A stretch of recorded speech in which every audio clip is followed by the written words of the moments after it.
मित्रांनो, मी आज बनवायला एकदम साधी सोपी आणि चवीला तेवढीच टेस्टी आणि चमचमीत अशी मटर गोबी मसाल्याची रेसिपी। मित्रांनो, आता तुम्ही इथं बघत असाल भाजी एकदम भारी झालेली आहे, मसाला एकदम मस्त झालेला आहे आणि त्याचबरोबर टेस्टला पण एकदम भारी झालेली आहे, ही माझी गॅरंटी आहे मित्रांनो। चला तर मग बोलण्यामध्ये जास्तीचा वेळ न घालवता फटाफट रेसिपीला स्टार्ट करूया।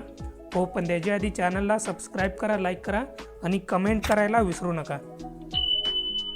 तर मित्रांनो, सगळ्यात आधी आपल्याला मटर गोबीसाठी लागणारा जो मसाला असतो ना, तो आपल्याला तयार करून घ्यायचा आहे। त्यासाठी मी एका मिक्सरच्या जारमध्ये 2 मीडियम साईजचे टोमॅटो घेतलेले आहेत आणि त्याचबरोबर त्यामध्ये 1 वाटी कोथिंबीरीच्या ज्या काड्या असतात ना, त्या टाकून घेतलेल्या आहेत। आता यामध्ये थोडेसे लसूण आणि आलं टाकून घेतलेले आहे आणि त्याचबरोबर यामध्ये थोडेसे तीळ टाकून घेतोय। तिळामुळे ना ग्रेव्हीला एकदम छान अशी क्रीमी टेक्स्चर येतं आणि त्याचबरोबर टेस्ट पण एकदम भारी येते। आता या सगळ्याचा एकदम बारीक असा पेस्ट तयार करून घ्यायचा, मसाल्याचा पेस्ट।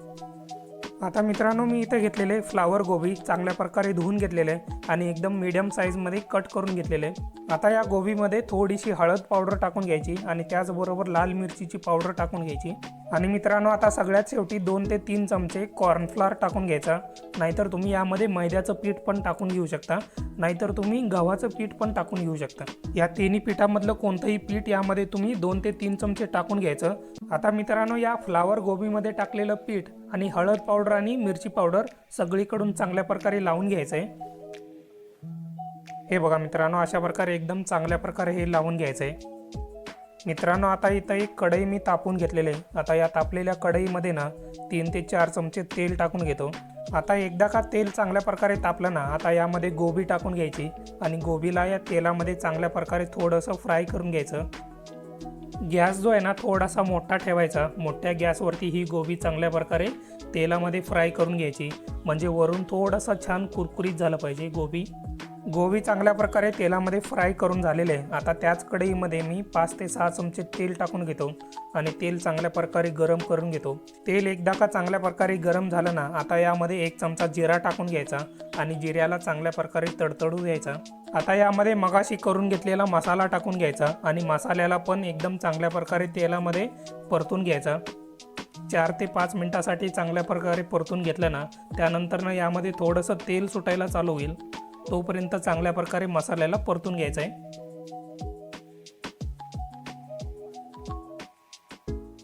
आता मित्रांनो, यामध्ये थोडीशी हळद टाकून घ्यायची।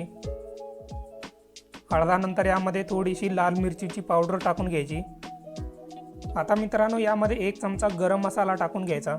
आता हे सगळे पावडर मसाले जे आहेत ना, ओल्या मसाल्याबरोबर चांगल्या प्रकारे मिक्स करून घ्यायचं आणि अगदी 1 मिनिटासाठी चांगल्या प्रकारे हे परतून घ्यायचं आहे परत। आता यामध्ये फ्राय केलेला जो गोबी होता ना, यामध्ये टाकून घ्यायचा आणि आता या गोबी बरोबर 1 वाटी मटार टाकून घ्यायची। गोबी आणि मटार चांगल्या प्रकारे मसाल्याबरोबर मिक्स करून घ्यायचा। गोबी, मटार, मसाला चांगल्या प्रकारे एकजीव झाला पाहिजे, तोपर्यंत चांगल्या प्रकारे मिक्स करून घ्यायचा। आता यामध्ये पाणी टाकून घ्यायचं आहे तुमच्या गरजेनुसार। तुम्हाला ग्रेव्ही कशी पाहिजे ना, त्यानुसार यामध्ये पाणी टाकून घ्यायचं। म्हणजे थोडंसं पातळ हवं असेल तर थोडंसं पाणी जास्त टाकून घ्यायचं। जर तुम्हाला ग्रेव्ही थोडीशी घट्ट हवी असेल तर कमी टाकायचं। आता वरून झाकण लावून घ्यायचं आहे आणि 15 ते 20 मिनिटासाठी चांगल्या प्रकारे गोबीला शिजवून घ्यायचं आहे। गॅस जो आहे ना, एकदम मीडियम आचेवरती ठेवायचा आणि चांगल्या प्रकारे गोबीला शिजवून घ्यायचं। तर हे बघा मित्रांनो, अशा प्रकारे एकदम मस्तपैकी ग्रेव्ही आपली चांगली झालेली आहे आणि त्याचबरोबर गोबी जो आहे ना, चांगल्या प्रकारे आणि मऊदार असं शिजलेलं आहे। मित्रांनो, आता यामध्ये चवीपुरतं मीठ टाकून घ्यायचं आहे आणि त्याचबरोबर यामध्ये कोथिंबीर टाकून घ्यायची। कोथिंबीर टाकून झाल्यानंतर ग्रेव्हीमध्ये चांगल्या प्रकारे मिक्स करून घ्यायचे। हा हा हा हा मित्रांनो, काय भारी झालेली ग्रेव्ही आणि वास पण जो येतोय ना मसाल्यांचा वगैरे, एकदम भारी येतोय, एकदम भन्नाट झालेले आहे। तर अशा पद्धतीने तुम्ही पण तुमच्या घरी एकदा नक्की ट्राय करा गोबी मटर मसाल्याची रेसिपी।